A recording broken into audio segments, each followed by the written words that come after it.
les jours avant, on a parlé de l'idolâtrie. Mais là, maintenant, c'est beaucoup plus parler pour dire à un enfant de Dieu, il peut arriver qu'on tombe dans l'idolâtrie, même sans se rendre compte qu'on est dans l'idolâtrie. Donc, il est important pour en tant qu'enfant de Dieu de faire attention à ce niveau-là. Voilà pourquoi le Seigneur nous interpelle tout le temps à dire, veille sur toi, examine-toi, est-ce que tu es toujours sur le bon chemin?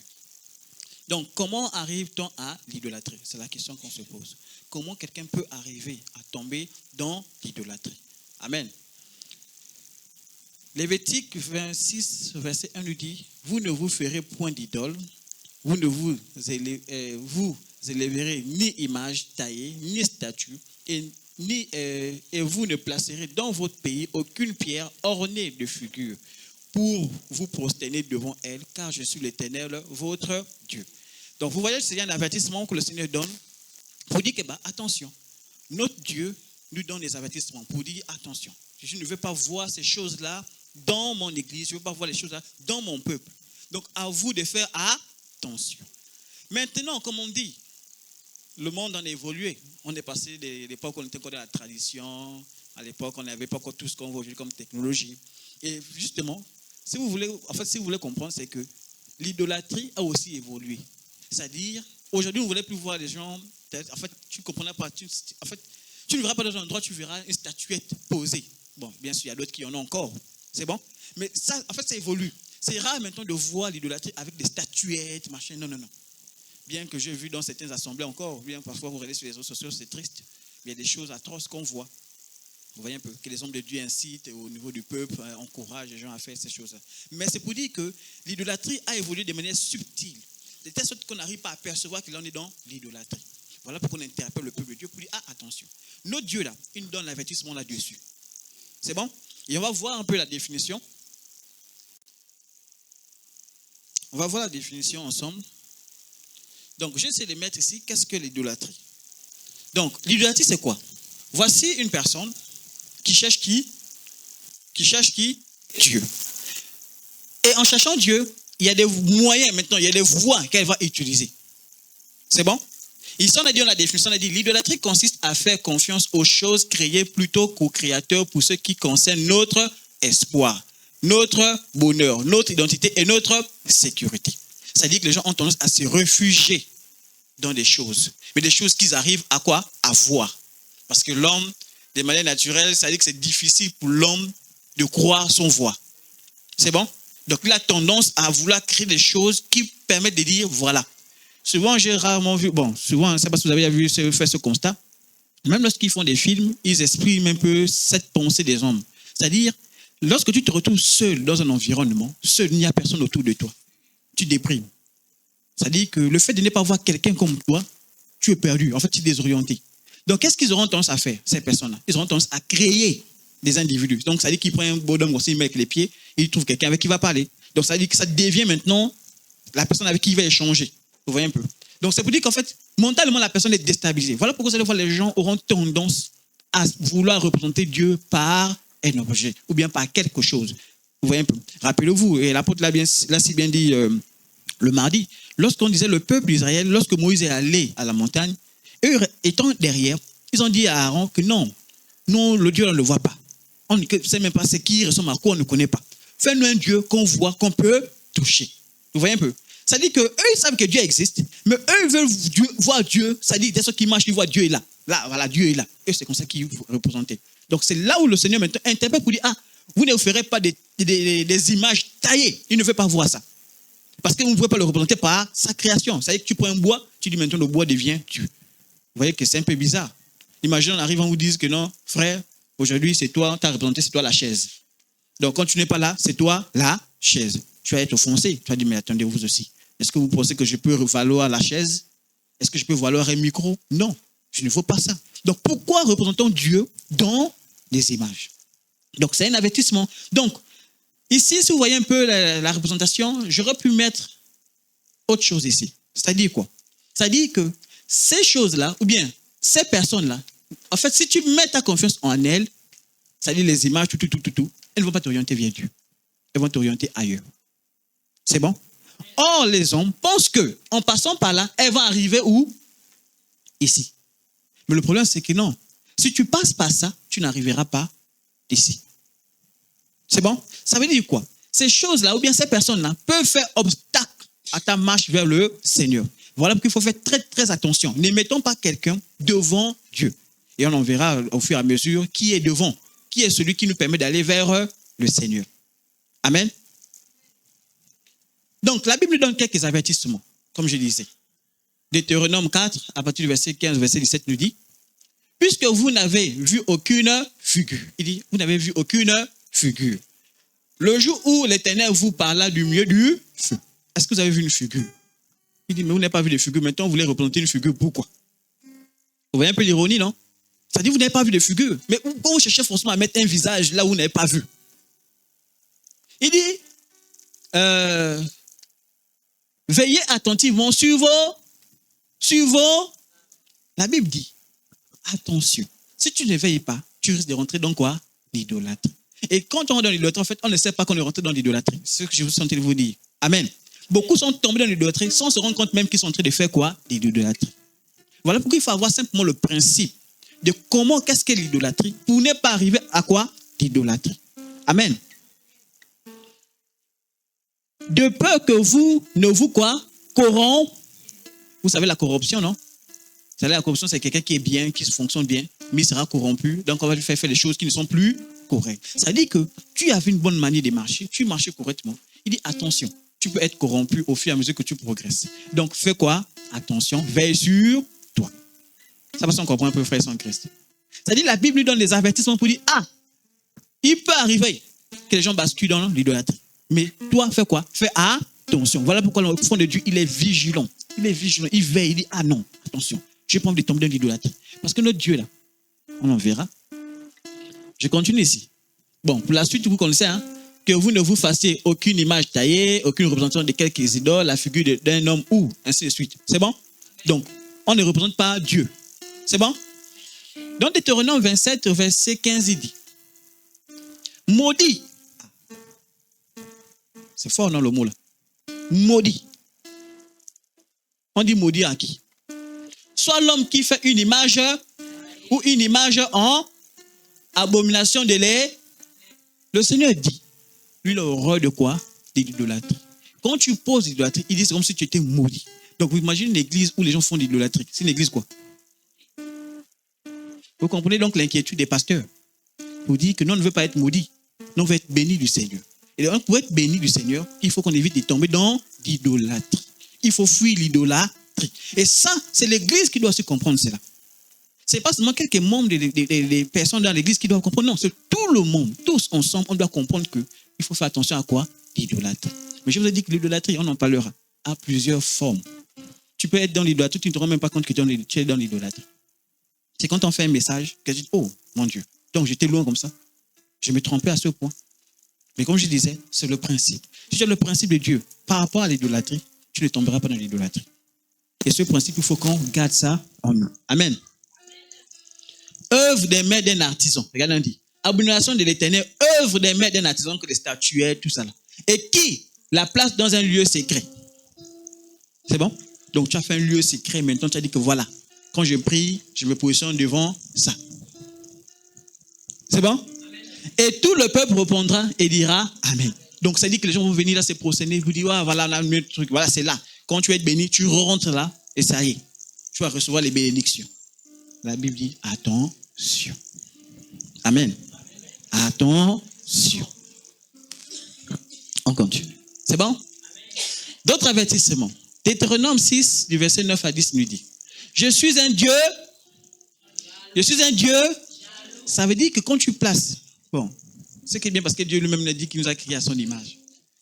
De vous à moi. Et là, je m'adresse aux futurs mariés et aux mariés. C'est bon? Si votre conjoint commence déjà à parler avec d'autres personnes, vous vous sentirez comment? Jaloux. Dans le coin là-bas, tu commences à faire. Tu es en train de parler avec les autres. Non, tu vois, oui, c'est vrai. Oui, en fait, c'était vrai, oui. N'est-ce pas? Parce que la personne que tu aimes est en train de discuter avec quelqu'un d'autre, même s'il n'y a rien. Mais tu dis, voilà pourquoi vous voyez sagesse qu'on nous donne toujours, c'est quoi? Nous, les frères, on évite de trop parler avec les sœurs. C'est pas qu'on a un problème avec la sœur. Non, on peut dire shalom, ça va. Maintenant, vous voyez un peu. Les sœurs évitent d'aller trop parler. Surtout quand on est dans les phases où tu es proposé, je ne sais pas comment, tu es marié. En fait, il y a des limites maintenant. Vous voyez un peu, non? Celui qui est célibataire, il y a encore une certaine liberté. Vous voyez un peu. Mais celui quand tu es marié, tu as quelqu'un, tu fais maintenant attention. Amen. Donc, c'est ce principe-là. Donc, notre Dieu est comment? Jaloux. Dès que tu mets quelque chose d'autre entre lui et toi, il commence à dire, attention, je n'apprécie pas ça. Je n'aime pas ça. Arrête-moi ça. Et c'est ce qu'il faut comprendre, que notre Dieu est un Dieu jaloux. Donc, quelqu'un d'autre ne peut pas prendre la place. Un homme ne peut pas prendre la place de Dieu. Un objet ne peut pas prendre la place de Dieu. Un enfant ne peut pas prendre la place de Dieu. Ça, il faut bien qu'on intègre. Le travail ne peut pas prendre la place de Dieu. Dès qu'il t'éloigne de Dieu, Dieu commence à être jaloux. Il dit, attention, tu commences à t'éloigner de moi. Tu ne me parles plus. Tu ne fais plus. C'est le même principe que nous lorsqu'on est avec quelqu'un. On n'apprécie pas que la personne ne nous parle plus. La personne est déjà distraite par autre chose. Et tout ça, ça fait maintenant une petite guerre. C'est bon? Leur enfant jusqu'à... Donc, il dit, qui punit l'iniquité des pères jusqu'à l'heure. Donc, vous voyez que souvent, les malédictions peuvent même rentrer dans la famille. Parce que même... Et là, c'est pas que c'est des mains. C'est quelqu'un qui a cherché ses problèmes avec Dieu. Vous voyez un peu? Il a cherché ses problèmes avec Dieu. Et à cause de ça, il a entraîné des problèmes dans la maison. Dans la maison, les problèmes sont arrivés. Voilà pourquoi nous, parents, frères, faisons attention à ce que nous faisons. Il faut faire très attention. Dans tout ce que nous faisons, sachez-le, ça n'impacte pas seulement vous. Ça peut impacter les autres. Donc, à cause de la compassion que vous avez pour les autres, faites attention. Amen. Et c'est à nous maintenant, parents, de faire attention à ce que l'idolâtrie. Parce que c'est dangereux. Le Seigneur a horreur de ça. Je vous ai dit que le peuple d'Israël, il les a tués à cause de ça. Ils ont été mordus par les serpents. Il a dit, vous allez mourir parce que vous avez voulu désobéir. C'est bon? Et à la 4e génération de ceux qui me haïssent. Ça dit que ceux-là, ils pourront être sauvés que s'ils décident de revenir vers le Seigneur. S'ils restent dedans, ils sont maudits. Ils resteront avec la malédiction de toute leur vie. Voilà pourquoi, quand on dit, à un moment donné où le Seigneur te croise, si ta famille avait des malédictions qui poursuivaient, toi, tu peux les couper au moment où tu décides de dire, je viens vers le Seigneur. Amen. Et c'est là la grâce que nous avons. C'est vraiment la grâce que nous avons. Nous allons continuer dans Deutéronome 18, au verset 9, nous dit, lorsque tu seras entré dans le pays que l'Éternel, ton Dieu, te donne, tu n'apprendras point à imiter les abominations de ces nations-là. C'est pour dire, frères et sœurs en Christ, le Seigneur t'a sauvé, n'est-ce pas? Tu es rentré dans sa maison, n'est-ce pas? Maintenant, fais attention à ce que tu vois. Ne prends pas tout et amène à l'église. Attention à ce que tu imites. On n'imite pas tout. Tu as vu les choses là-bas, tu es vigilant, non. Ça là, je n'ai pas envie de tomber dans l'idolâtrie. Donc je fais attention à ce que je veux prendre. La dernière fois même, l'apôtre vous interpelle sur les choses qu'on regarde sur Internet aujourd'hui. Les prédicateurs qu'on écoute à gauche, à droite. Oui, vous allez voir. Il y a certains qui sont bien. Oui, il y a des personnes qu'on va me dire, je vous recommande même ces personnes-là. Vous voyez un peu. Mais il y a d'autres, on vous dit pardon, ne partez pas là-bas. Sinon vous êtes tombé en plein dans l'idolâtrie. En plein. Parce que les abbés, ils ont vraiment fait de eux. En fait, ils ont fait de, des statuettes, comment on appelle ça? C'est-à-dire, ils ont fait d'eux des personnages qu'on admire, qu'on adore. Vous voyez un peu. Donc, vous allez rentrer directement à l'intérieur. Voilà pourquoi souvent, quand on voit les frères qui courent après les hommes de Dieu, on est un peu inquiet. On dit, attention. Oui, il peut avoir une révélation. Dieu te dit, cette personne peut prier pour toi. Mais lorsque tu commences à courir après les hommes de Dieu, ça devient dangereux. Là, on est de partir un peu vers l'idolâtrie. Est-ce que c'est mauvais de venir demander la prière? Non. Le Seigneur a dit prier les uns pour les autres. Maintenant, le problème, c'est l'intention à l'intérieur. Voilà pourquoi je dis que c'est des choses qu'on ne peut pas forcément percevoir. Tu ne sais pas à quel moment tu tombes dans l'idolâtrie. C'est bon? Ça veut dire que du fond de ton cœur, il y a comme un désir, en fait, je ne sais pas. Je ne sais pas comment il faut dire, parce que je n'ai pas envie de faire la confusion, d'accord? Parce que la Bible dit honorer les hommes de Dieu. Vous comprenez un peu, non? La Bible dit honorer les hommes de Dieu. Ça, c'est un principe de la Bible. Maintenant, attention dans l'honneur là. Ne donnez pas l'honneur qui est dû à qui? À Dieu. À l'homme de Dieu. Non. C'est un homme de Dieu. Il a son honneur à lui en tant qu'homme de Dieu. Maintenant, l'honneur qu'il a, c'est pour lui. L'honneur de Dieu ne doit pas être égal à son honneur à lui. Ça, on comprend un peu. C'est à ce moment-là qu'on commence à rentrer un peu dans l'idolâtrie. Ça, on comprend un peu le principe. Amen. Donc, arrêtons, n'imitons pas les choses que le monde.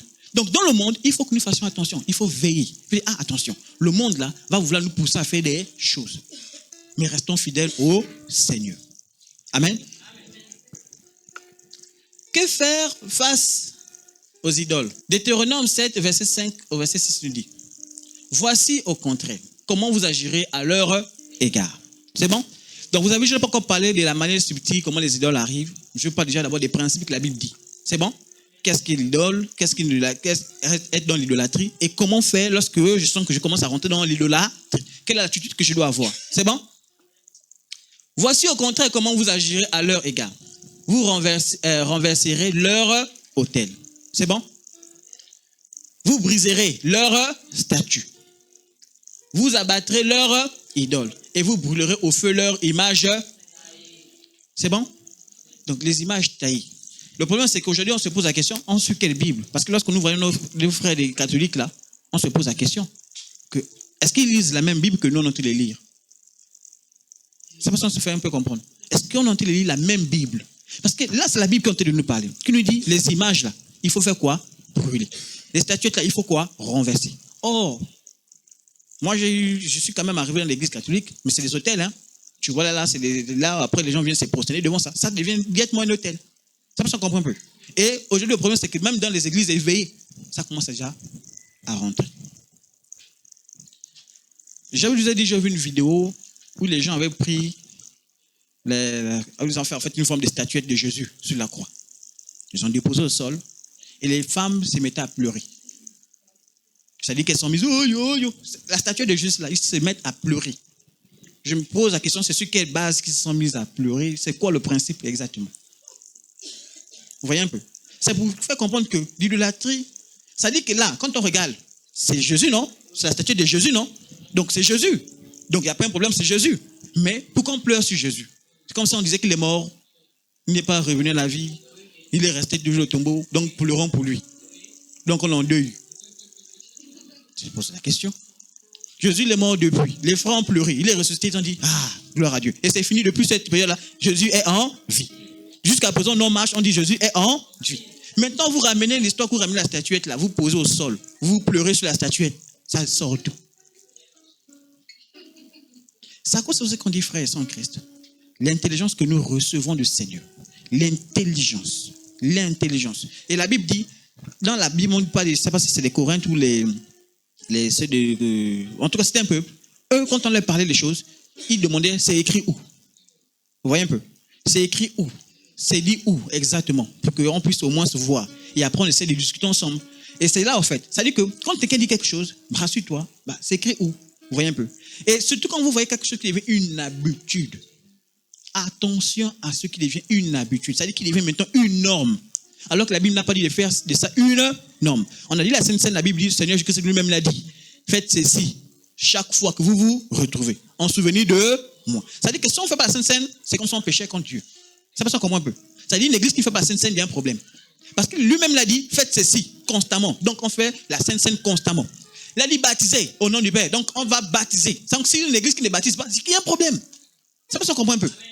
Mais lorsque Jésus-Christ, par exemple, a guéri l'aveugle avec la boue, il a craché sur la terre, il a mélangé, il a mis sur les yeux. Dites-moi, est-ce qu'on a encore vu dans la Bible un autre endroit où on parle, là où on a répété ça? Est-ce que lui-même l'a dit, quand vous voulez guérir là, faites ça, mettez à chaque fois. Est-ce qu'il a dit ça? La seule chose qu'il a dit, quand quelqu'un est malade, qui vient payer les anciens de l'église en loin d'huile. Donc, vous voyez que le principe de toujours mettre l'imposition avec l'huile, c'est un principe biblique. Ça peut s'en comprendre un peu. Donc, on n'est pas dans l'idolâtrie parce que la Bible elle-même nous dit, demande de faire cela. Amen. Donc, vous comprenez qu'il y a des principes comme ça, il y a des choses comme ça qui vont rentrer dans l'église. Et c'est là où le Seigneur dit, attention. Oui, dans la Bible, ça existe. Mais est-ce que la Bible dit de refaire ça? Est-ce que Jésus-Christ a dit, c'est maintenant ça la norme, c'est maintenant ça la doctrine de votre église? C'est bon? Quand on dit le malade, on dit la piscine, je ne sais pas, dans la piscine, on disait que pour être guéri, il fallait plonger dans la piscine. N'est-ce pas? Et on va dire, bon, amis, on va créer une piscine là. Quelqu'un est malade, on plonge, il sort, il est guéri. On a dit au soldat, quand il allait voir, parfois je me confonds, Élie et Élisée. Il allait voir qui? Élie ou Élisée? Élisée. Voilà, merci. Il allait voir Élisée. Et quand il allait voir Élisée, Élisée a dit, non, vas-tu plonger 7 fois dans l'eau? Il est parti. Au début, même, il a même pas boudé. Il est allé, il a plongé 7 fois, il est sorti, il est restauré totalement. Est-ce qu'on a dit qu'après, c'est devenu maintenant la rivière, tout le monde partait maintenant pour plonger, ressortir? Non, c'est pas devenu une norme. Amen. Donc, là, il faut faire très, très, très attention. Et c'est là où parfois nous les hommes, Comment on tombe dans l'idolâtrie à ce moment? C'est parce qu'on a vu que ça a marché. Bon, c'est là ça ma formule maintenant. C'est là ma formule. Comme c'est le pasteur qui avait prié, je t'ai restauré. C'est là ma formule. Je vais maintenant aller chez lui tout le temps. Parce que celui qui a prié pour moi la dernière fois, j'étais guéri. Donc ça veut dire que c'est lui qui a la solution à mon problème. Dès que j'ai un problème, je cours vers lui. Pasteur! Comme je dis, j'ai fait une nuance. Le pasteur, il est là pour ça. Amen. Le pasteur, il est là pour ça. Le pasteur, il est là pour prier. Il est là pour orienter. Il est là pour exhorter le peuple de Dieu. C'est bon? Quand on dit le pasteur, c'est comme on peut dire Jésus qui est le grand pasteur. Le pasteur, lui, c'est le petit pasteur du grand pasteur. Ça dit que, de la même manière que le grand pasteur prend soin, soigne, oriente, guide, le petit pasteur aussi, il oriente, prend soin, il guide. C'est pas ça qu'on comprend un peu. Ça dit qu'il joue son rôle de pasteur. Parce que le pasteur, c'est celui qui dirige les enfants de Dieu vers le Seigneur. Il prend soin d'eux. C'est ça ce qui va dire, toi tu es en train de sortir de la clôture, rentre dans la clôture, ne pars pas là-bas. Parce que là où tu es en train d'aller là-bas, il y a le danger. C'est pour ça qu'on comprend un peu la nuance. Maintenant, lui, il est au service de qui? Du grand. Donc ça veut dire qu'en fait, l'objectif du pasteur, c'est d'amener vers le grand pasteur. Lui, il ne fait que prendre soin de ce que le grand pasteur a mis à sa disposition. Maintenant, comme je disais, voilà pourquoi je fais toujours la nuance. Parce que souvent, c'est très subtil. Parfois, d'autres après vont dire, bon, plus besoin d'aller chez le pasteur. Il n'a pas besoin qu'il prie pour moi. Non, c'est pas ce que tu les dis. Amen. Le problème, c'est dans le cœur. Comment tu vois maintenant le pasteur? Est-ce que tu le places maintenant? C'est-à-dire que tu dis, ma solution absolue, c'est pas ça qu'on comprend un peu. C'est-à-dire que ta solution à toi, c'est maintenant de dire, quelqu'un d'autre ne peut plus prier pour moi. C'est fini. Vous ne priez plus pour moi, personne d'autre ne prie. C'est lui qui doit prier seulement pour. Quand l'apôtre dit, viens, on va prier, il dit, non, lui doit prier. C'est pas ça qu'on comprend un peu. Le responsable dit, viens, on va prier pour toi. Le responsable, non, les responsables ne prient pas pour moi. Il y a que les pasteurs qui prient pour moi. Tu tombes dans l'idolâtrie actuellement. Parce que la Bible ne dit pas. Quand la Bible dit priez les uns pour les autres, on a dit pasteur, priez pour les uns et pour les autres. On a dit priez les uns pour les. Ça veut dire que même moi, je peux être malade. Je dis frère, pardon, venez prier pour moi. Oui, je demande la prière. Parce que la Bible dit celui qui est malade, qu'il appelle les anciens. Les anciens loin. Oui. Donc il y a la possibilité de demander la prière à quelqu'un. Amen. Donc, frères et en Christ, il faut faire attention. Parce que cette forme d'idolâtrie-là, elle est en train de rentrer dans les églises. Elle dérobe, elle amène les gens loin autant pour moi. Et comme je disais, notre Dieu est comment? Jaloux. Et beaucoup d'églises sont maudites à cause de ces choses-là. C'est-à-dire, le Saint-Esprit n'est plus là. Parce qu'il dit, mais vous là, vous êtes tous dans l'idolâtrie. Je vais encore faire quoi? Amen. Car tu as un peuple saint pour l'Éternel ton Dieu. L'Éternel ton Dieu t'a choisi pour que tu deviennes un peuple qui lui appartient entre tous les peuples qui sont sur la face de la terre. Il dit, montre un peu la différence. Tu es différent des autres. Amen. Bon, ici, l'image, ça ne se voit pas bien. J'ai mis quelqu'un qui cherche où est la vérité. Donc, il faut avoir la vérité. C'est bon? Deutéronome 7, verset 25, verset 26 nous dit, vous brûlerez donc face aux idoles, qu'est-ce qu'on doit faire? C'est bon? Vous brûlerez au feu les images taillées de leur Dieu. C'est bon? Tu ne convoiteras point et tu ne prendras point par toi l'argent de l'or qui sont sur elle. Elle peut, de peur que ces choses ne te deviennent un piège. Et j'ai mis ce mot en rouge parce que c'est très important. Le piège, même nous on a l'habitude de dire, l'oiseau obéit au piège, le piège ne obéit pas l'oiseau. Le piège, il faut faire très attention. Beaucoup des enfants de Dieu tombent dans le piège. C'est-à-dire, tu ne sais pas qu'il y a un piège, mais tu tombes facilement dans le piège. Voilà pourquoi il est important de faire attention. Voilà pourquoi le Seigneur dit, à l'entendre de ces choses-là, en fait, fais attention à ces choses-là, de peur que tu ne tombes dans ce piège. Parce que quand on te dit piège, c'est que tu es foutu. Quand tu tombes dans un piège, c'est que tu es dans une prison. C'est bon? Tu tombes dans une prison, tu tombes dans une forme d'esclave. En fait, tu deviens esclave. Voilà pourquoi vous voyez, j'essaie de faire de telle sorte que je fasse attention pour que, non seulement vous aussi ne tombez pas dans le piège, parce que des manières, en fait, parce qu'aujourd'hui, les gens qui méprisent les hommes de Dieu, hein, vous savez ça, non? Ah oui. Il y a plein qui méprisent les hommes de Dieu. Je dis que, dans le peuple d'Israël, il y a certains qui ont commencé à critiquer Moïse. Ils ont critiqué Moïse. Dieu a écouté. Ça dit que la manière dont ils ont critiqué, ce n'est pas quand on parle, non, mais vraiment ils ont critiqué tout le cœur. Pourquoi Dieu est obligé de parler seulement à lui? C'est le seul. Ils ont critiqué. Dieu a dit, toi, viens. Et quand ils sont sortis de là, ils sont sortis avec la lèpre, une maladie. Ils ont été maudits sur place. Parce qu'ils ont osé. Même moi, lorsque je veux parler d'un homme de Dieu, je fais attention à ceux qui sont. C'est-à-dire quand tu parles de quelqu'un, parle de quelqu'un dans le sens où, en fait, l'idée c'est quoi? C'est que la personne soit gagnée à Jésus. Est-ce qu'on est là pour faire un concours entre nous? Non. L'idée c'est qu'on soit gagnés tous à Jésus. Donc, si tu vois l'homme de Dieu qui commence à dévier, et tu parles, en fait, tu parles dans le sens où tu dis, l'homme de Dieu commence à dévier. Il faut l'interpeller. Amen. Mais dans le sens où tu commences à dire, c'est quoi, il se prend pour qui? Hein? C'est quoi? C'est parce qu'on comprenait un peu le principe. C'est-à-dire que vous rentrez dans les formes des critiques. Voilà pourquoi j'ai horreur des frères et sœurs qui se critiquent entre eux.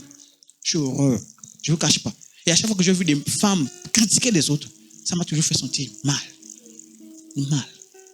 Parce que tu ne sais pas que là, tu as été critiqué. Il ne faut pas suivre. Hein. Étienne n'était qu'un simple diacre.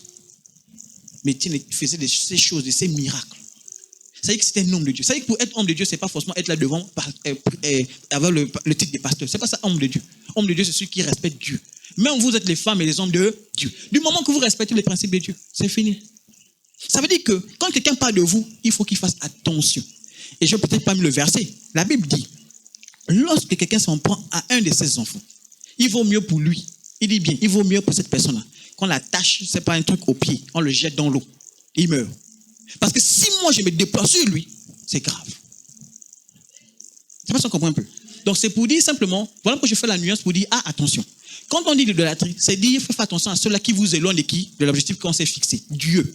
C'est-à-dire, si l'homme fait tout pour t'amener vers Dieu, il faut dire, lui là, il mérite l'honneur qu'il faut. Du moment que tu ne le mets plus maintenant à la place de Dieu. C'est bon? Car elles sont en abomination à l'Éternel ton Dieu. Tu n'introduiras point une chose abominable dans ta maison si tu amènes l'idolâtrie. Tu amènes les choses où on idolâtre. C'est-à-dire que, ouais, non, ça là, chez nous, ça doit être là. Vous voyez un peu? Ça dit qu'il y a un tableau spécial. Le tableau là, il faut qu'il soit forcément positionné à cet endroit. Tu rentres dans l'idolâtrie. Si c'est un tableau de décoration, rendre beau ma maison, belle ma maison, c'est bien. Est-ce que c'est mauvais? Non. Mais dès que ce tableau commence à prendre une place spéciale, tu es en danger. Tu es en train de basculer un peu dans l'idolâtrie. Mais ce qui est dommage, c'est qu'aujourd'hui, les églises ont rentré dedans. C'est-à-dire qu'au village, on allait, on a appris quelque chose. Non, ça là, chez nous, il faut toujours avoir ça dans la maison. Fais attention. De manière subtile. Je vous dis qu'aujourd'hui, l'idolâtrie, c'est rare de voir maintenant même un masque. Je sais que si vous prenez, on vous dit, prends un masque là. Ça dit, tailler, les masques Zébi, Teke, on met dans la maison. Tu vas dire, non, jamais. Ça ne rentre pas chez moi. Parce que c'est visible. Tu vois clairement que ça là, ça ressemble tout de suite à la tradition, ça ressemble tout de suite à la sorcellerie. C'est bon? Mais on va te mettre un truc subtil. Ça dit qu'un petit tableau de décoration, tu positionnes, mais c'est l'idolâtrie que tu vas te mettre dans ta maison. Voilà pourquoi même on fait attention.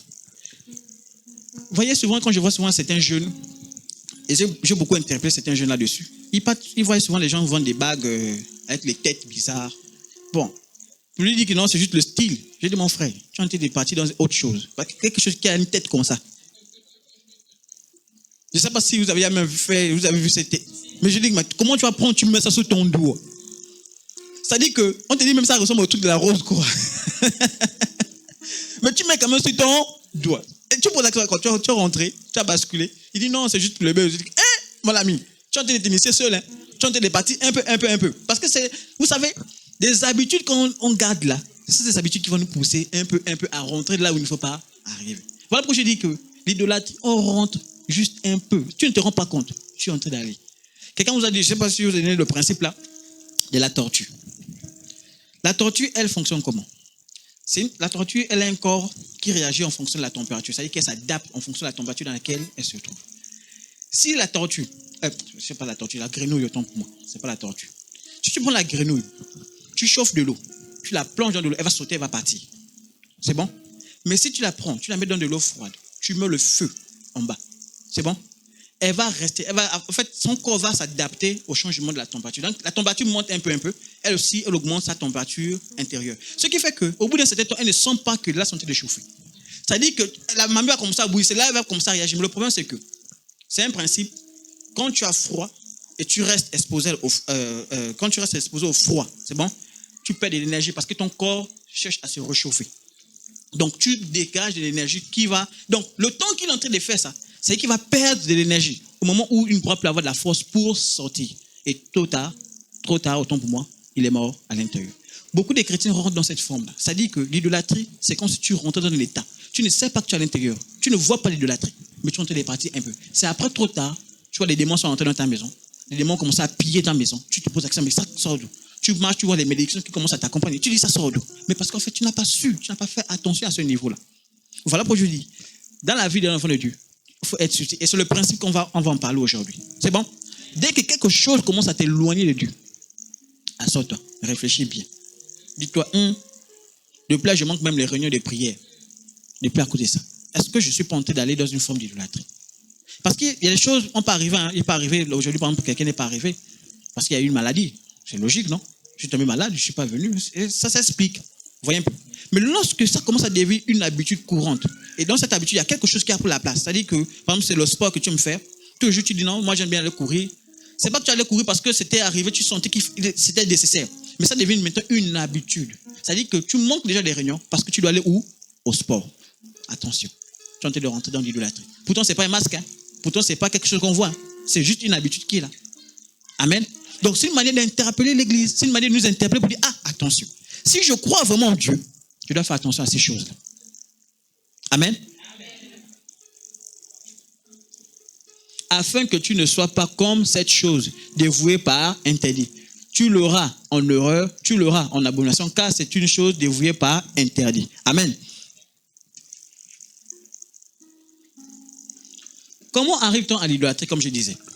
Voici, je vous ai pris un peu l'exemple de Pierre, qui lui, voyant Jésus-Christ va dire, marche, viens vers moi. Parce qu'il était sur la barque, c'est bon? Il y avait l'eau. Jésus a dit, Seigneur, si c'est toi, dis, je viens. Et Jésus-Christ dit à Pierre, Seigneur, si c'est toi, ordonne que j'aille vers toi sur les eaux. Et il dit, viens. Pierre sortit de la barque et marcha sur les eaux pour aller vers Jésus. Mais voyant que le vent était fort, il eut peur. Et comme il commençait à s'enfoncer, il s'écria, Seigneur, sauve-moi. Vous savez, le problème chez nous, c'est qu'on a bien commencé avec le Seigneur. C'est-à-dire que tu as commencé à marcher vers le Seigneur. Et quand tu marches avec le Seigneur, tu vois les miracles, tu vois les produits, les choses qui se passent dans ta vie. Maintenant, le problème, c'est qu'à un moment donné, qu'est-ce qui s'est passé? Pierre a détourné le regard de Jésus. Il a regardé maintenant où? Ailleurs. L'idolâtrie commence à venir lorsque tu détournes ton regard de Jésus pour mettre le regard sur quelqu'un d'autre ou sur quelque chose d'autre. Ça dit que ton regard n'est plus fixé vers Jésus, ton regard est fixé vers l'homme de Dieu. C'est-à-dire que ton objectif, ce n'est plus Jésus. Ton objectif, c'est l'homme de Dieu là. C'est lui que je dois choisir. C'est-à-dire qu'il est même si en Chine, tu vas faire tout pour aller en Chine. La dernière fois, l'apôtre parlait d'aller à Jérusalem. C'est-à-dire que les gens partent à Jérusalem parce qu'ils disent non, là-bas, la terre est sainte. Il faut que je sois là-bas pour recevoir des grâces. Ça va s'en voir un peu. Donc, ça veut dire que ton objectif a été changé. Et le problème, c'est que tous ceux qui changent d'objectif, qu'est-ce qui se passe? Ils coulent. Parce qu'en fait, la fin de ça, c'est la mort. Tous ceux qui ont changé leur objectif de Jésus ont mis l'objectif sur autre chose, ont coulé. Voilà pourquoi on interprète frères en Christ. C'est pour faire attention. L'idolâtrie. Il y a des choses qui vont chercher à t'éloigner du Seigneur. Si tu fixes tes regards sur ça, tu es foutu. Je vais par exemple prendre l'exemple. Tu cherches le mariage, n'est-ce pas? Tu es venu à l'église pourquoi? Pour le mariage. Si tu es venu à l'église pour le mariage, c'est que ton regard n'est pas sur Jésus. Ton regard est sur le mariage. Si tu es venu à l'église parce que c'est les enfants, ton regard n'est pas sur Jésus. Il est sur qui? Les enfants. Si tu es venu à l'église pour le travail, ton regard n'est pas sur Jésus. Il est sur quoi? Le travail. Vous comprenez un peu la subtilité? C'est-à-dire que moi, quand je viens à l'église, je viens pour qui? Je viens pour quoi? Est-ce que tu viens parce que tu cherches une bénédiction? Parce que ça dit que tu viens à l'église, mais c'est la bénédiction que tu cherches. Voilà pourquoi certains vont faire les jeûnes de prière des 10 jours. Mais en fait, dans les 10 jours, ils ne cherchent pas Jésus. Ils cherchent qui? Or, la Bible nous dit, cherchez premièrement le... Et vous aurez tout par-dessus tout. C'est la Bible qui dit, non? Ça veut dire que quand je viens à l'église, le premier objectif que je dois me fixer, c'est qui? C'est là-haut. Dès que je suis là-bas, lui-même l'a dit, dès que tu as acquéri là-bas, le reste, ça va descendre seul. Toutes les grâces que tu demandes, tu auras ça. L'autre a changé, double faveur. Vous dites quoi? La faveur d'abord d'en haut, la faveur d'en haut. Ça dit que les bénédictions que tu auras, mais c'est d'abord celle du haut. Parce que si tu cherches celle du bas, c'est bien. Est-ce que dans le monde, les gens ne se marient pas? Et que dans le monde, les gens n'ont pas des enfants? Il y en a, non? Mais tu viens à l'église beaucoup.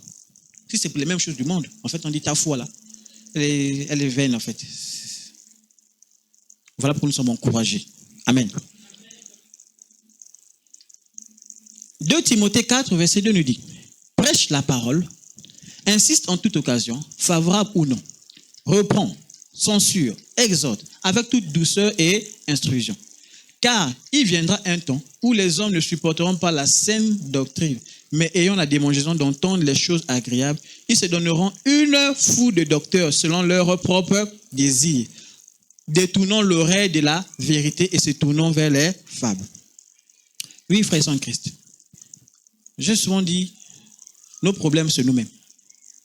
Nous sommes à l'origine de ce que nous cherchons. Nous sommes à l'origine de ce qui nous arrive. Si on faisait les choses dans la simplicité, on ne serait pas aujourd'hui là où nous sommes. Aujourd'hui, l'homme s'est compliqué la vie, il a créé l'argent. S'il n'y avait pas l'argent, on ne serait pas en train de travailler à gauche, à droite. On serait en train de faire nos champs, on mange, on dort. On part à l'église. C'est comme ça qu'ils vivaient à l'époque. Mais le fait qu'on a créé l'argent pour gérer les choses, ça crée les problèmes. Aujourd'hui, les gens tuent à cause de l'art. Pourtant, l'argent, c'est un papier. C'est juste qu'un papier. Mais à cause de ce papier-là, les gens aujourd'hui manquent même l'église à cause de ce papier. Donc, vous voyez que les problèmes ne sont pas venus parce qu'on voulait avoir les problèmes. Non, c'est ces choses-là. Récemment, j'ai discuté avec une jeune fille à qui j'ai donné un peu le conseil. Elle disait que non, j'ai un corps faible. Moi, j'ai dit non, tu n'as pas un corps faible. Le corps faible est arrivé parce que nous-mêmes, les hommes, on a cherché des problèmes. Vous savez, même l'alimentation qu'on mange, pour jeûner un peu ma femme, parce qu'on a fait ça sans sujet de son mémoire qu'on a eu à travailler, on parlait de l'alimentation. On s'est rendu compte qu'on mange très mal. Très mal. Les maladies, la majorité des maladies qu'on a, c'est même pas lié à quoi, c'est la nourriture que nous mangeons. C'est-à-dire que c'est comme si on s'empoisonne nous-mêmes. Et ce qui fait qu'aujourd'hui, vous voyez, même les gens ne vivent plus longtemps. Parce qu'en fait, on s'empoisonne tout le temps. Maintenant, dans les trucs, à chaque fois, on dit non, comment manger? Vous allez voir la différence. Ceux qui sont en ville et ceux qui sont au village, vous allez voir, il y a une différence. Ceux qui sont en ville, vraiment, quand je dis le village, ce n'est pas le village des villes qu'on dit. Moi, tu sais, les villes où il y a la lumière, tu sais pas ça, moi, je n'appelle pas ça village. Hein. Oui, si tu me dis Lastouville, ce n'est pas un village. Hein. Ce n'est pas un village, c'est une ville. Donc, quelqu'un me dit mon village, c'est Lastouville, je dis mon frère, ce n'est pas un village. Oui, c'est normal, c'est là où tu as grandi, mais pour moi, c'est la ville. Parce que village, quand on dit village, l'autre utilise même le mot campagne. C'est-à-dire que c'est des endroits reculés, où même la lumière, il n'y a pas. Ça va se comprendre un peu. Ça dit que là-bas, les gens ne vivent pas avec l'eau qui sort du robinet. Même l'eau du robinet, là, c'est dangereux aujourd'hui. On tue même bien avec ça. Ça dit que les gens vivent avec l'eau du puits. Ça dit que c'est vraiment la source. Voilà. L'eau, elle est pure, propre. C'est bon? Donc, vous allez voir ces personnes-là. Regardez leur manière de vivre. Ils vivent longtemps même. Moi, j'ai mes oncles, ils vivent là-bas dans le village. Mais je vous assure que quand tu les regardes, tu dis, mais ils sont solides. Hein? Ils partent abattre les plantations, mais il est vieux. Il abat les plantations. Mais quand tu regardes la personne, il est vieux. Parce que lui, c'est quoi? Il mange seulement, son koumou, son manioc qui sort de là, l'ananas, la viande de brousse qu'il a tué là à côté. Même la brousse, aujourd'hui, on a dit que non, la viande de brousse, elle est mauvaise. En temps, moi, je ne vois pas que la viande de brousse, elle est mauvaise. Hein. Non. Il y a des choses qui font ça que la viande de brousse devienne mauvaise. Bon, je dis pas c'est aller manger la viande de brousse partout. Non. C'est bon? Mais vous voyez que leur manière de vivre, elle est tellement bio qu'ils sont solides. C'est-à-dire que les solides, vraiment, quand tu regardes, tu dis, oh, mais vous êtes solides, hein. C'est que parfois, nous, quand on calcule, on pensait même qu'ils devaient mourir dans bientôt. Mais ils sont là, solides. Donc, c'est pour faire comprendre que même l'alimentation, donc c'est nous les hommes que nous détruisons nous-mêmes. C'est-à-dire que Dieu a créé les choses de manière assez simple. Nous, les hommes, on veut les compliquer. On veut mettre la difficulté à l'intérieur. Regardez, Dieu a dit avec Moïse, le peuple d'Israël. Il allait simplement, Moïse allait faire les choses. Le peuple d'Israël, au lieu de rester tranquille, en train de dormir, attendre Moïse simplement, ils ont voulu se compliquer la vie seule. Oh non, on va faire le veau d'or. Et le veau d'or là, entraînait quoi? Entraîner la fornication, entraîner le désordre, la beuverie. C'est-à-dire qu'ils sont tombés dans toutes ces choses-là. Parce qu'ils ont voulu se compliquer même la vie en mettant le veau. Donc, frères en Christ, nous nous compliquons pas la vie. Donc, quand je parle ici sur ces choses-là, c'est-à-dire que nous, on a créé, c'est-à-dire qu'on ne veut pas avoir les pasteurs qui nous disent la vérité. Voilà pourquoi j'ai dit au début, il a dit, prêche la parole, insiste en toute occasion, favorable ou non. Reprends. C'est un principe de la Bible. Quand quelqu'un a fait quelque chose de mauvais, la Bible dit, il faut reprendre cette personne. Il faut dire à la personne là, tu as mal fait. Ça, c'est pas comme ça. C'est bon? Ah oui, il faut qu'on comprenne ça. C'est aussi une éducation qu'on donne. C'est comme vos enfants. Si l'enfant a fait une bêtise, on va dire à l'enfant, tu as fait une bêtise. Et ça, je ne suis pas d'accord avec ça. C'est bon? L'autre, on dit, sont sûrs, donc interdit. Ça là, on ne veut pas voir ça. C'est bon? On dit exhorte. Ça veut dire, frère, je t'encourage. Sors de la paresse. Il faut aller chercher le travail. Frère, tu ne peux pas faire comme ça. Il faut faire les choses comme ça. Amen. Avec toute douceur. Et c'est tout à fait logique. C'est bon? Mais on dit, nous les hommes là, on ne veut pas ça. On veut créer les docteurs. On veut les gens qui nous disent ce que nous on veut seulement avoir. Ils ne nous interdisent pas les choses. Vous avez des enfants, ils ne veulent pas que les parents leur disent, ne sors pas à 1 heure. Ils veulent que les parents disent, quand ils sortent, ils rentrent, on ne dit rien. Ça, pour lui, c'est bon. Donc, il veut les types des parents comme ça. Il va dire, non, moi, je ne vais pas chez mon oncle là-bas. Lui, là-bas, il ne m'interdit jamais les choses. Là-bas, c'est bien. Là-bas, tu peux même veiller jusqu'à 1 heure. On ne va pas venir te dire, rentre, va dormir. On ne va pas te dire ça. Et c'est comme ça que beaucoup des hommes, les enfants de Dieu, les chrétiens, veulent fonctionner. On dit ils vont se créer. Et Satan, voyant les cœurs des gens, il fait quoi? Il vous crée ça. Il crée. Parce qu'il voit votre disposition, il dit non, lui, il n'aime pas quand on blâme, il n'aime pas quand on interpelle pour dire ah, tu le péché. Pas pour interpeller, pour dire que non, on veut te. Non, non. Dans le bon sens. Amen. Il n'aime pas ce genre de personnes-là. Donc ils vont se créer. Ils vont se créer des docteurs selon leur désir. Ce qu'ils veulent là, ils veulent des docteurs qui font ce que eux ils veulent. Et c'est là qu'on vous voyez beaucoup tomber dans l'idolâtrie. Donc c'est ça les origines. L'idolâtrie, on tombe là-dedans, c'est parce que nous-mêmes on n'a pas compris. Nous-mêmes on veut arriver. Donc il faut qu'on fasse attention. Il faut qu'on fasse attention. La Bible dit, même un enfant dit, moi j'ai toujours dit ça, tous les jeunes que je rencontre, je leur ai toujours dit, si tu enlèves la réprimande de tes parents, tu es foutu. Tu es foutu. Si tu enlèves la réprimande, si tu dis à papa, ne me parle pas, je vais faire les choses comme je veux, tu es foutu. Je n'ai pas besoin d'être prophète. Je sais que toi là, ta vie là, elle sera compliquée. Parce qu'un parent qui interpelle, c'est qu'il a vu quelque chose de mauvais. Il t'interpelle pour dire, ah, attention, sors de là. Viens comme ça. Mais toi tu méprises ça, tu es foutu d'avance. Voilà pourquoi l'autorité, quand on place l'autorité, il faut parfois apprendre à accepter que l'autre ait l'autorité. Aujourd'hui, par exemple, bon, je vais parler des mariés. Ouais, non, on a les mariés frères. Ils viennent appeler les sorties de... On a les mariés frères.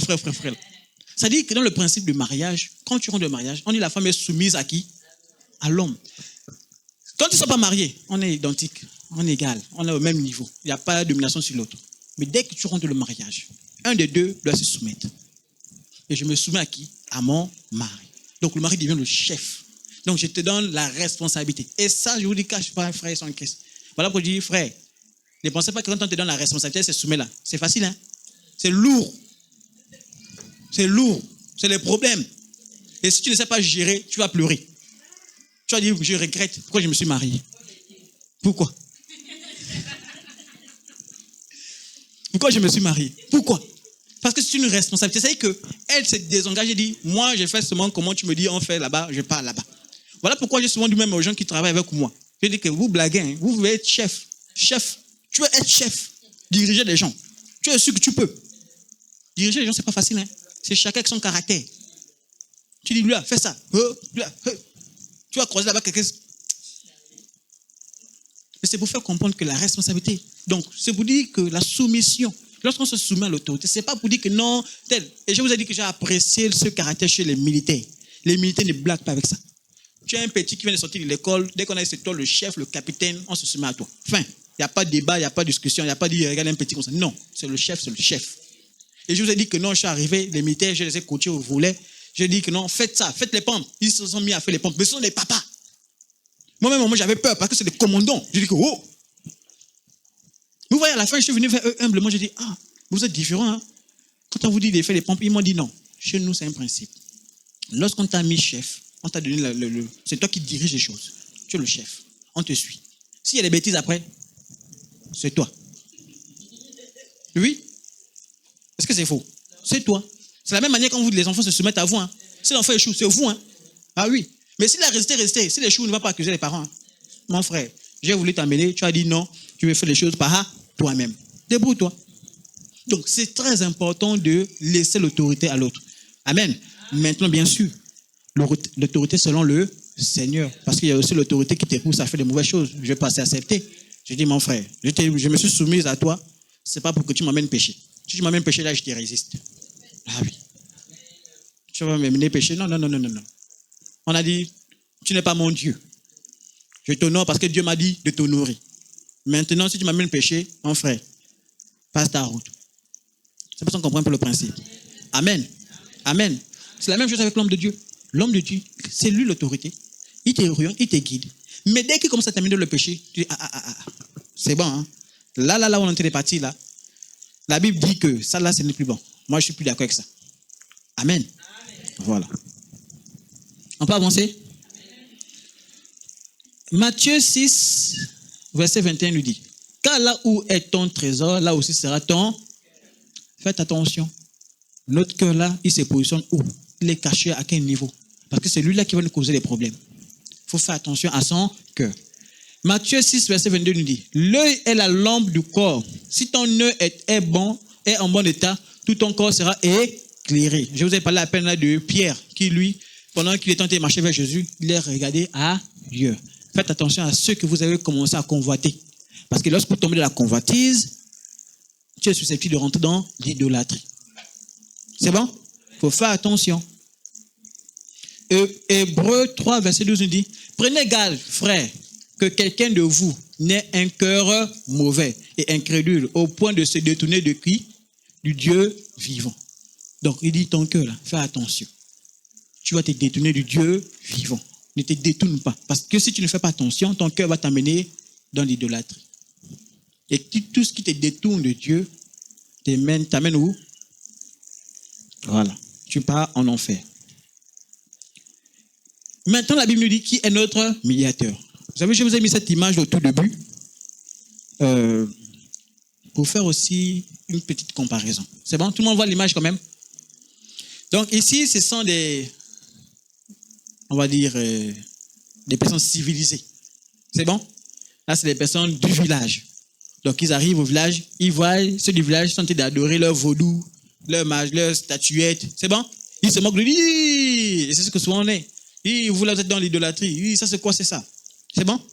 Mais ils disent, en parallèle, ils viennent aussi les voir à genoux devant la statuette. Eux aussi font quoi? Ils se moquent. Vous vous moquez de nous. Mais vous faites la même. Comment vous parlez que non, nous on est devant les statuettes, vous-même devant, vous êtes encore devant les tableaux, devant les statuettes. Ça change quoi? C'est la même chose. Donc c'est pour faire comprendre que la confusion vient maintenant à ce niveau. Voilà pourquoi ces personnes-là ont souvent du mal à se convertir. Parce qu'ils ne comprennent pas. Vous nous interdisez, vous dites que pour nous c'est la sorcellerie, c'est des choses mauvaises. Mais quand on regarde chez vous, il n'y a pas de différence. Et je vous dis que moi j'ai eu du mal à me convertir à cause de ces choses-là. Parce que quand je regarde l'église, je regarde comment les chrétiens se comportent, je dis non, mais je reste païen. Ça me donne quoi d'avoir d'être chrétien? Parce que quand je vois ça là, il n'y a pas une différence. Ça veut dire qu'il faut qu'on voie bien le plus et le moins. Mais si je vois moins, même si c'est moins 1, moins 2, moins 3, mais c'est pareil, c'est toujours moins. C'est bon? Donc il faut qu'on voie bien la différence. Voilà pourquoi j'encourage les chrétiens à montrer la différence. Lorsque je me marie, c'est pas parce que je veux blaser quelqu'un. C'est parce que je veux montrer la différence que nous les chrétiens, on fait quoi? On se marie. On ne vit pas en fornication. Je montre la différence. Je viens à l'église, je montre à quelqu'un. Je dis non, nous les chrétiens, il faut aller à l'église. Ce qui est différent de l'autre. C'est bon? Donc, c'est très important, frère. C'est que vraiment, quand j'ai pris cette image-là, ça dit que les deux sont dans l'idolâtrie. Que tu sois là-bas ou là, vous êtes dans l'idolâtrie. Et la Bible nous dit, 1 Timothée 2, verset 5 nous dit, car il y a un seul Dieu et aussi un seul médiateur entre Dieu et les hommes. C'est qui? Jésus. Ça dit que en fait, la prière qu'ils font là, en fait, eux, ils cherchent un médiateur pour arriver vers Dieu. Ça, on comprend peu. Ça dit qu'ils veulent aller vers Dieu, mais le médiateur, ça dit que la personne qu'ils ont choisie, ou bien, en fait, la personne vers qui il faut aller pour arriver vers Dieu, c'est pas la bonne personne. C'est bon? Et là, ils se trompent. Ils ne partent pas vers Dieu. Ils partent plutôt vers qui? Vers Satan. C'est-à-dire, leur voix qui pense aller vers Dieu, c'est Satan qui sont allés parler. Voilà pourquoi les gens disent non, Dieu est partout. Dieu n'est pas partout dans vos choses-là, non. Quand tu dis Dieu est partout, même au village, Dieu est partout. Non, il n'est pas là. Ce n'est pas Dieu. C'est les démons que vous êtes en train d'adorer. Et quand vous voyez qu'ils font certains trucs, vous pensez que c'est Dieu. Ce n'est pas Dieu. Et là aussi, c'est la même chose. Et voilà pourquoi j'ai barré, pour dire que ça soit là ou là ou là. Amen. Qui s'est donné lui-même en rançon pour tous, c'est le témoignage rendu en son propre. C'est un témoignage. C'est le témoignage. C'est-à-dire que nous, comme la Bible dit Abraham, la Bible rend témoignage de qui? Abraham. C'est-à-dire la Bible dit, lui là, c'est le père d'une multitude. C'est-à-dire qu'on parle d'Abraham, on parle de Jacob. Quand on dit le Dieu de Jacob, ainsi de suite. La Bible dit ça. C'est bon? Donc si moi je dis ça, ne vous étonnez pas. Vous voyez un peu. Mais quand je commence à dire, non, le Dieu de Jesniel. Bon, c'est vrai que nous, on sait que toi, tu es un serviteur de Dieu, mais quand tu dis maintenant le Dieu de Jesniel, là, c'est dit où? Ça va s'envoyer à la nuance. Donc, c'est là où il faut faire attention. Colossiens 3, verset 1 à 3 dit, si donc vous êtes ressuscités avec Christ, cherchez les choses de où? Les choses d'où? D'en haut. Cherchez d'en haut. Où Christ est assis à la droite de Dieu, où Christ est. Ça dit que nous, on ne doit pas chercher ça On ne doit pas chercher. Non, nous on cherche Dieu, on cherche Jésus. C'est lui qu'on doit chercher. Quand je viens à l'église, Jésus, je suis venu te rencontrer. Parle-moi. Le reste des problèmes là. Quand tu viens à l'église, il faut avoir cette attitude-là. Je mets d'abord tous les choses, des problèmes là à côté d'abord. Je viens rencontrer qui? Jésus. Amen. Donc, il faut sortir de l'idolâtrie. Il faut sortir. Il faut sortir, il faut enlever ça. Tout ça, il faut enlever. Mais pour passer ça, il faut remplacer ça par qui? Jésus. Il faut remplacer par Jésus. C'est le seul. La Bible nous dit dans Jean 14, verset 5, Thomas lui dit, Seigneur, nous ne savons pas où tu vas. Comment pouvons-nous savoir le chemin? Et c'est tout à fait logique. Nous, on ne connaît pas. On ne sait pas comment faire pour... On ne te voit pas. Tu n'es pas palpable. On ne sait pas où tu es. Comment faire pour te chercher? Comment faire pour te suivre? Jésus-Christ a simplement dit, je suis le chemin, la vérité et la vie. Nul ne vient au Père que par moi. Cherche Jésus. C'est lui qui va t'amener vers le Père. Dès que tu te détournes de Jésus, là, tu es perdu d'avance. Dès que tu as mis la confiance à l'église, tu as mis... Voilà pourquoi on dit, l'église, c'est quoi? C'est le bâtiment. L'église, c'est quoi? C'est l'ensemble des chrétiens. Tous ceux qui ont donné leur vie à Jésus-Christ, ce sont ceux-là qui font partie de l'église. Ne remplaçons pas la place de Dieu. Amen. Si tu t'es loin de Dieu, tu rentres dans quoi? L'idolâtrie. Je vais prendre quelques exemples. Demeurez en moi et je demeurerai en... Jésus-Christ a dit demeurer en... Il veut que tu restes avec lui. Ne pas prendre une autre place. C'est avec lui que tu dois demeurer.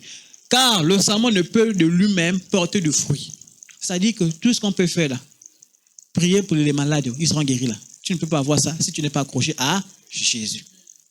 Tant que, voilà pourquoi on dit même, les serviteurs de Dieu, il faut prier pour qu'ils restent toujours accrochés à qui? À Jésus. Parce que si c'est loin de là, c'est là où vous voyez certains sont sous l'influence des démons, on vous manipule, parce que spirituellement, d'autres sont envoûtés. Hein.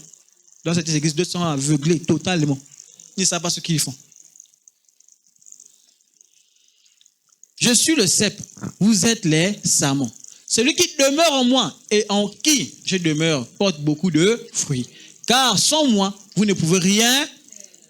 Si quelqu'un ne demeure pas en moi, il est jeté comme le sarment, il sèche. Puis on ramasse les sarments, on les jette au feu et il brûle.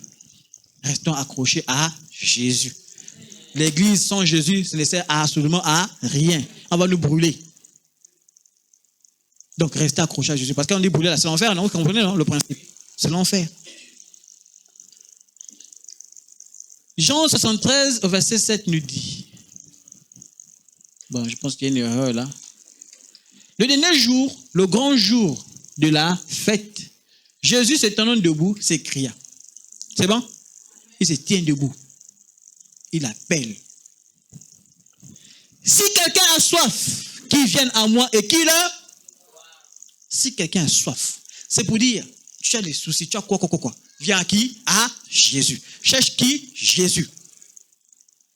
Ne dis pas que tu cherches à changer de vie et pas vers un homme. Non, l'homme c'est juste quelqu'un qui va t'amener vers Jésus. C'est tout. C'est qui va te parler de Jésus, il va t'amener à Jésus. Voilà, même quand on rend même témoignage, vous allez voir le principe c'est quoi? C'est dire, quand on rend témoignage, c'est par rapport à ce que Jésus-Christ a fait pour moi. C'est pas ça qu'on comprend un peu. Quand tu rends témoignage que l'homme de Dieu là, non, il est fort, il est puissant. Non, il a guéri quelqu'un qui marchait, il a guéri. Tu sais ce que tu fais, la gloire de Dieu là, à ce moment-là. C'est la gloire de cet homme-là que tu as dit. Et moi, j'ai vu beaucoup de gens aller à l'église parce qu'ils ont compris que non, l'homme de Dieu là, non, il est puissant, il est fort. C'est pas lui qui est fort. C'est Jésus-Christ qui. Ça dit la grâce que l'homme de Dieu a, c'est parce qu'il a accroché à qui? À Jésus. Le fait qu'il a accroché à Jésus, la grâce de Dieu l'accompagne. Simplement. Il est un instrument que Dieu utilise puissamment. C'est comme deux outils. Vous prenez une matière aiguisée, une matière non aiguisée. De vous à moi. Qui veut débouser avec une matière non aiguisée? Moi, je vois souvent dire ça aux prisonniers, aux gens qu'on attrape, là, on donne des matières non aiguisées. C'est-à-dire le bout là, c'est comme le dos. C'est-à-dire que c'est quand tu tapes, tu sens que l'herbe revient. Tape, ça revient. Tape, ça revient. Et je suis sûr que les gens ont débroussé ici, non? Hein? Quand on débrousse, on aime limer les machettes, non? Et quand tu mets là, ça coupe, tu avances. Mais imaginez. Et c'est comme ça, voilà pourquoi on dit. En fait, si je donne une comparaison entre les chrétiens, il y a des chrétiens qui sont comme une machette aiguisée, d'autres qui sont une machette non aiguisée. C'est-à-dire que les chrétiens, moi, on ne peut pas l'utiliser. Parce qu'en fait, il n'est pas aiguisé. C'est-à-dire que C'est-à-dire qu'il ne s'est pas préparé, il n'est pas outillé dans la parole. Donc, du coup, pour t'utiliser, c'est difficile. Ça va se comprendre un peu. C'est-à-dire qu'on peut t'utiliser, bon, on a besoin rapidement. Utiliser d'abord. Mais fréquemment, on aura du mal. Voilà pourquoi nous sommes, en fait, des outils que le Seigneur utilise. Donc, quand je me prépare spirituellement, je prie, je médite la parole de Dieu. En fait, je dis, Dieu, je suis en train de me préparer pour que le jour où tu vas m'utiliser là, je sois prêt. Je sois prêt. Quand tu jeûnes, c'est parce qu'il dit, Seigneur, je veux me préparer. Je veux être disponible. Je veux être... Tu ne jeûnes pas parce que forcément, il y a... Non. Bon, on va avancer. Celui qui croit en moi, des fleuves d'eau vive couleront de sang. C'est bon? C'est le texte qui est là. Hein? C'est le texte de l'Église. Donc, c'est le verset de l'Église. Donc, c'est un verset, normalement, tous on doit mémoriser. Parce que le verset, on fait qu'il met ça depuis les... À chaque fois que vous allez voir, il apparaît toujours en haut là. C'est bon? Celui qui croit en moi, des fleuves d'eau vive couleront de sang, comme dit l'Écriture. Il dit, c'est là de l'esprit qui devait arriver. Donc, tout simplement dire, frère, quand tu t'accroches à Dieu, ne t'étonne pas que Dieu t'utilise. Ne t'étonne pas que quand tu pries pour quelqu'un, la personne est guérie. Le problème, c'est que ne t'étonne pas dans ta propre idolâtrie à toi-même. C'est bon? Tu as prié, guéri, tu vois. Oh, je suis fort donc. Oh là là. Ah oui, là. Je vais ouvrir mon église à moi donc. Oui, là, je suis prêt. Tu as prié, les démons fuient. Boum. Tu dis, oh, donc je suis fort comme ça. Tu commences à rentrer dans ta propre idolâtrie.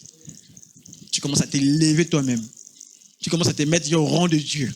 Et c'est comme ça que tu commences à rentrer. Ça, je vous dis, hein, frère. Là, c'est pas un masque qu'on est en train de parler là. Ça, on parle de toi-même. Tu es devenu ton propre. Voilà pourquoi je dis, attention, même les sœurs en Christ. Quand vous allez vous mirer au miroir. Ah. Waouh. Quelle belle fille. Oh là là. Oh là là. Oh. C'est quel bouton encore. Oh. Bouton. Oh là là. Oh, je suis magnifique. Oh là là. Quand je marche là. Tu as la tenue. On va me regarder aujourd'hui là. Tu rentres dans ta propre idolâtrie. Tu commences à faire, comme on dit, le culte de la personne. C'est-à-dire que tu commences à t'adorer. À t'élever toi-même. Attention. Amen. Comme je dis toujours, j'ai fait toujours la nuance. C'est pas pour dire qu'il ne faut pas être belle. Oh. On va dire, bon, le pasteur nous a parlé la dernière fois, vaut mieux, mais toi tu restes déjà. Non. Je vous ai dit que l'idolâtrie, c'est lorsque tu commences à prendre la place de qui? De Dieu. Ne prends pas la place de Dieu. Reste à ta place. Fais ta beauté, habille-toi. Aujourd'hui, bon, j'ai quand même la veste aujourd'hui. Amen. Normalement, parce que on a fait un challenge avec les jeunes, j'ai dit que non, on verra le concours le plus sapé. Donc là, je les attends tout à l'heure là. Donc je les attends là, on va voir. J'ai dit, bon, ils vont me confirmer qu'ils ont bien sapé. Parce qu'on s'habille toujours bien pour aller dans les anniversaires, les mariages. Mais à l'église, on vient en babouche. Je dis non. Je ne suis pas d'accord avec ça. Venons à l'église aussi comme si on partait dans une fête. Amen. Et c'est comme ça que moi j'ai grandi tout petit. On me disait quand tu pars à l'église, on te sapait, on prenait la chaussure bien propre. Tu pars à l'église. Aujourd'hui, l'église, que les enfants viennent avec les babouches, je dis non, moi je ne suis pas d'accord avec ça. Amen. Voilà. Donc c'est à cause de ça que vous avez vu. Amen. Donc voici un peu, pour terminer, frères en Christ, c'est un peu dans ce principe. Il faut que nous fassions très attention. Amen. Il faut que nous fassions très attention. Notre Seigneur nous aime tellement. Mais il a horreur de certaines choses qui apparaissent dans l'église. Et c'est à nous maintenant de veiller là-dessus pour ne pas arriver au moment où sa colère va se déchaîner sur nous. Non. Il faut que nous restions toujours attachés à Dieu. Amen. Alors, est-ce qu'on peut baisser rapidement la tête et prier et bénir le Seigneur?